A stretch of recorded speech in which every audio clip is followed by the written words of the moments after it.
రాష్ట్ర ప్రభుత్వం ప్రతిష్టాత్మకంగా ప్రవేశపెట్టిన మహిళలకు ఆర్టీసీ బస్సులో ఉచిత ప్రయాణం సూపర్ సక్సెస్ కావడం పట్ల తిరుపతి టీడీపీ నేతలు సంబరాలు చేసుకున్నారు. తిరుపతి నియోజకవర్గ ఇన్ఛార్జ్ సుగుణమ ఆధ్వర్యంలో సీఎం చంద్రబాబు చిత్రపటానికి పాలాభిషేకం చేశారు. అనంతరం మహిళలతో కలిసి ఆర్టీసీ బస్సులో ప్రయాణం చేశారు. మహిళలను మహారాణులుగా చేసేందుకు కూటమి ప్రభుత్వం నిరంతరం కృషి చేస్తోందని ఆమె చెప్పారు.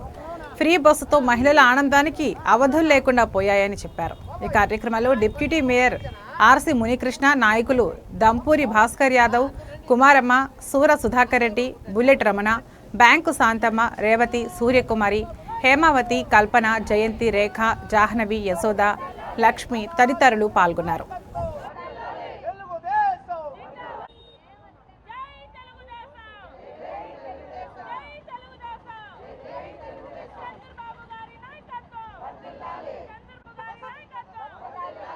ఈరోజు ఆంధ్రప్రదేశ్ రాష్ట్రంలో కూటమి ప్రభుత్వం ఏర్పడిన తర్వాత 1 సంవత్సర కాలంలోనే ఏవైతే స్త్రీశక్తి ద్వారా మహిళలకు ఇచ్చినటువంటి 6 వరాలని కూడా నెరవేర్చే దిశగా ప్రభుత్వ పరిపాలన తొలి అడుగు కొనసాగింది. దానిలో భాగంగానే మహిళలకు మరి ఈ రోజున దీపం పథకం కింద గ్యాస్ ఇవ్వడం కానివ్వండి, అదేవిధంగా తల్లికి వందనం తరఫున ఒక బిడ్డకు 15,000 రూపాయలు చదివించుకోవడానికి ఇవ్వడం కానివ్వండి, అదేవిధంగా ఈ రోజున మరి వాళ్ళు ఆరోగ్యంగా జీవించాలనేసి కొళాయి కనెక్షన్ ఇవ్వడం కానివ్వండి, మరి అదేవిధంగా ఆగస్టు 15 నుంచి కూడా ఈ రోజున ఉచిత బస్సు ప్రయాణాన్ని కూడా ప్రవేశపెట్టడం జరిగింది. ఈ రోజున మహిళలంతా కూడా ఇంటికి దీపం ఇల్లాలి లాంటి మహిళ సంతోషంగా ఉంటే ఆ కుటుంబం అంతా కూడా సంతోషంగా ఉంటుంది. ఆ కుటుంబాలు సంతోషంగా ఉంటే ఆ సమాజం సంతోషంగా ఉంటుందనే ఒక ముఖ్య ఉద్దేశంతో మరి ఇల్లాలు ఆహ్లాదకరంగా మరి జీవించాలి, సంతోషంగా దీవించాలి.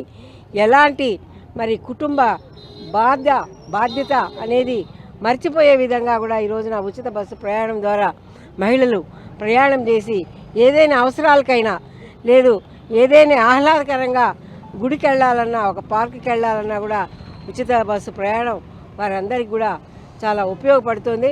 అదే కాకుండా మరి ఆర్థికంగా కూడా వాళ్ళకి మరి బస్సు ప్రయాణానికి అయ్యే ఖర్చు కూడా వాళ్లకు ఈ రోజున మిగులుతోంది. కాబట్టి మరి ఈ రోజున ఆర్థిక భారం కూడా వాళ్ళకి తగ్గి మరి స్వేచ్ఛగా మరి ఎంతో సంతోషంగా మరి టెన్షన్ ఫ్రీగా జీవించే విధానాన్ని ఈ సుపరిపాలన ద్వారా ఆంధ్రప్రదేశ్ రాష్ట్రంలోని మహిళలందరికీ కూడా ప్రసాదించడం జరిగింది. ఈ రోజున మహిళలంతా కూడా ఎంతో సంతోషంతో ఉచిత బస్సు అయితేనేమి, గ్యాస్ అయితేనేమి, తల్లికి వందనం అయితేనేమి, మరి రేపు రాబోయేటువంటి 15,000 రూపాయలు కూడా దీపావళికి ప్రతి ఒక్క మహిళ 18 సంవత్సరాలు నిండినటువంటి మహిళకి మరి 60 సంవత్సరాల మహిళలకు కూడా అందివ్వబోతున్నారు.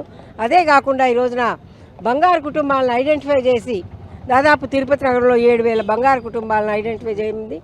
వాళ్ళందరికీ కూడా మరి ఏ విధమైనటువంటి సహాయ సహకారాలు అందించాలో మరి మార్గదర్శి కుటుంబాలను కూడా ఎన్నుకొని వాళ్ళ ద్వారా వాళ్ళకి చేయూతనిచ్చి రాష్ట్ర వ్యాప్తంగా కూడా మరి పేదరిక నిర్మూలన చేసి ఆర్థిక స్వావలంబన కల్పించాలి ప్రతి కుటుంబానికి కూడా అనే ఒక కాన్సెప్ట్తో వెళ్తున్నటువంటి చంద్రబాబు నాయుడికి ఈ రోజున తిరుపతి నగరంలో ఉన్నటువంటి మహిళలు, నాయకులు అందరూ కూడా ఈరోజు పాలాభిషేకం గావించి మరి ఉచిత బస్సు ప్రయాణాన్ని ఆహ్లాదకరంగా ఆనందించడానికి చంద్రగిరి మహల్కి వెళ్తున్నాం. మేమంతా కూడా ఈరోజు మహిళలంతా కూడా చాలా సంతోషంగా ఈ వినోదయాత్రలో విహారయాత్రలో పాల్గొని అందరూ కూడా సంతోషంగా ఉంటారు కూడా అని చెప్తున్నారు.